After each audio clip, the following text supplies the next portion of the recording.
Credit to Texas Tech coming in here and especially in that second half, coming out and with the fire and tenacity to grind out this game and what quite the turn of events from going, us going up 16 that first half to being down 13 there late. So we kind of did the same thing to Kansas State, a 29-point turnaround last week. So credit to them. They made shots and they're a good basketball team, but we got to do a better job. I told the guys in their locker room it's hard to beat anybody when they get 16 more shots than you do, and off our turnovers they had 16 points off our 14 turnovers. So we got to do a better job taking care of the ball and getting something good on each and every possession and figuring out ways to get stops to win games in this league.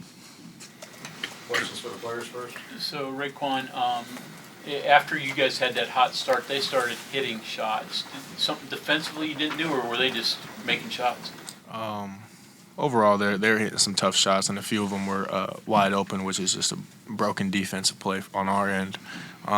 It's just being, awake, the entire possession and not letting them get open. But they hit them.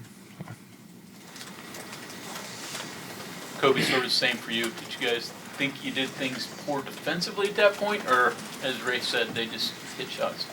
Yeah, as Ray said, they were hitting shots, and they were open shots, but I feel like we could have did a better job of defensively.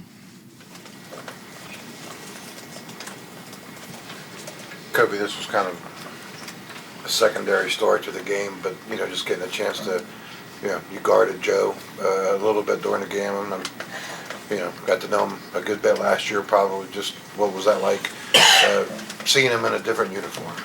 It was kind of fun, just to go out there and compete. Former teammate, so tonight was a good night to go out there and compete against him. Did he say anything? You get a chance to say anything to him, or yeah? Ray, you took a bunch of threes the first half. They just forcing you that? You hit your share, but you didn't get to the rim quite as often as some other times. They giving you that? How'd that work?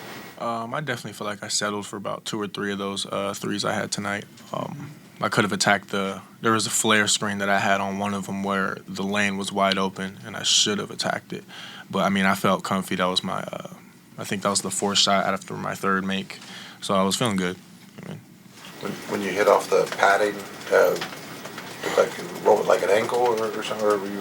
Oh, I got like knee in my calf or something, and then it started tightening up real bad, and I just couldn't get rid of it. It started early though, going into halftime, and I don't know. Been having that issue with the cramping stuff kind of all year. Been trying to fix it and kill a lot of water and electrolytes as much as I can. Do you have a history of cramping? Because as you said, you seem to have had to fight that all year. Is that something you've always had? No. Actually, now that I think about it, yeah, kind of. It's just a lot of just jumping on my end, just jumping. It will start in warm-ups, and I'm doing unnecessary 360 windmills and stuff. It's just going to learn from it, save my legs for the 40 minutes. Rick, as Texas Tech started making their run, making their comeback, from a player standpoint, did you feel like there was any sense of, here it goes again, it's going to happen again, that kind of stuff? Was there any sense of that? Like they're going to come back and win or something? No, not really. The game's not over till it's over.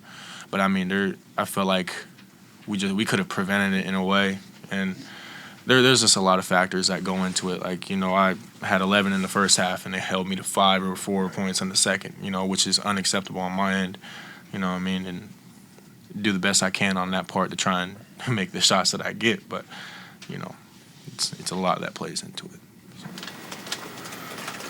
Anything else for the players? Thanks, guys.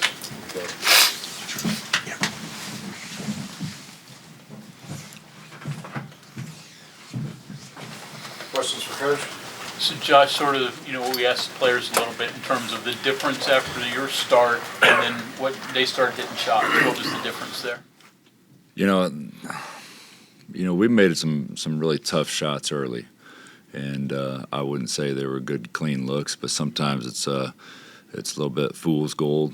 when you make tough shots early, and so you kind of get a confidence that's kind of a false confidence, so to speak. So you worry about that as a coach when hard shots are falling early and you get a lead and maybe you get a little bit comfortable.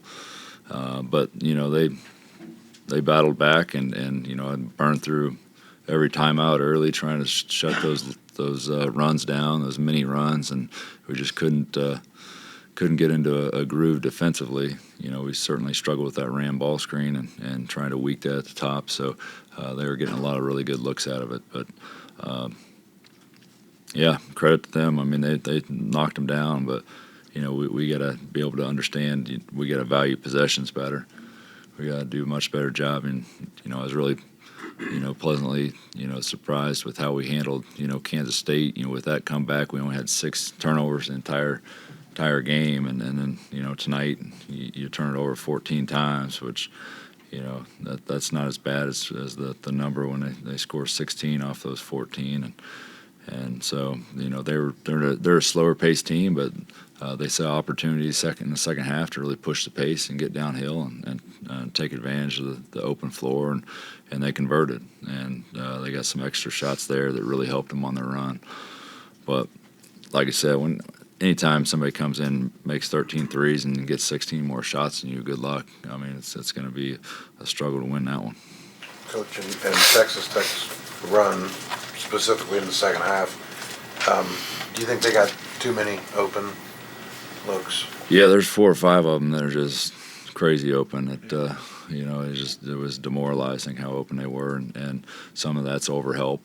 I was really worried about Kerwin Walton, but he was only 1 for 4, and I knew Chance McMillan was capable of going off like that. But he seemed like every time he let it go, I felt like it was going in. So it was coming clean off his hands. So they spread it around, 1, 2, 3, 4, 5 guys, making threes out there. So they're kind of like whack-a-mole. Sometimes with Texas Tech when they're so balanced, you knock one down and you plug that hole and somebody else pops up and competes and gets an easy bucket. So they're a really balanced team. They compete and Joe came in here and did his thing and they were the better team tonight. So I was going to ask you, did you get a moment to talk with Tucson? I didn't get much time. I've always respected Joe and great kid from a great family and wish he's still here playing with the old gold and blue.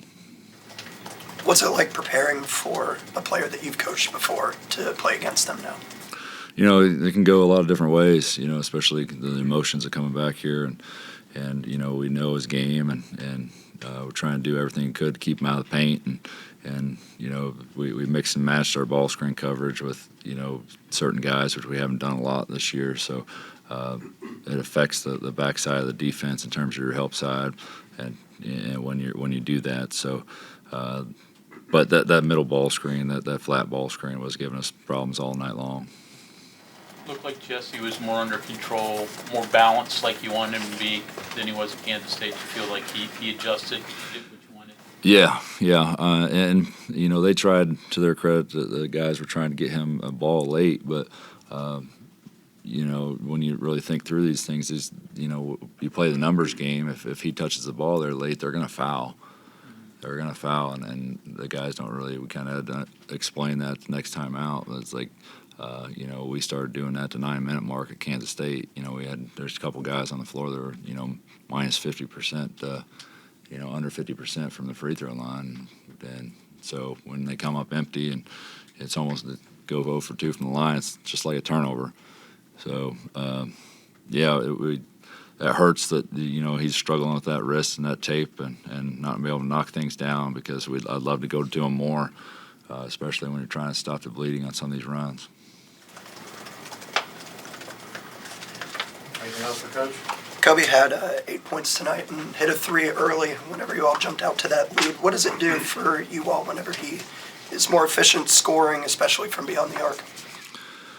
Yeah, that's very helpful. I mean, when you got another guard out there making shots, 2 for 3, that's great. And I even tried to go to him 2 or 3 times in the post, and he's usually really effective down there. And he kind of forced the issue a couple times when he just could have used the backboard. So, he left several on the table, and he'll admit that too. So he probably should have had, 14 points at minimum. And we had an advantage down there low as well, but.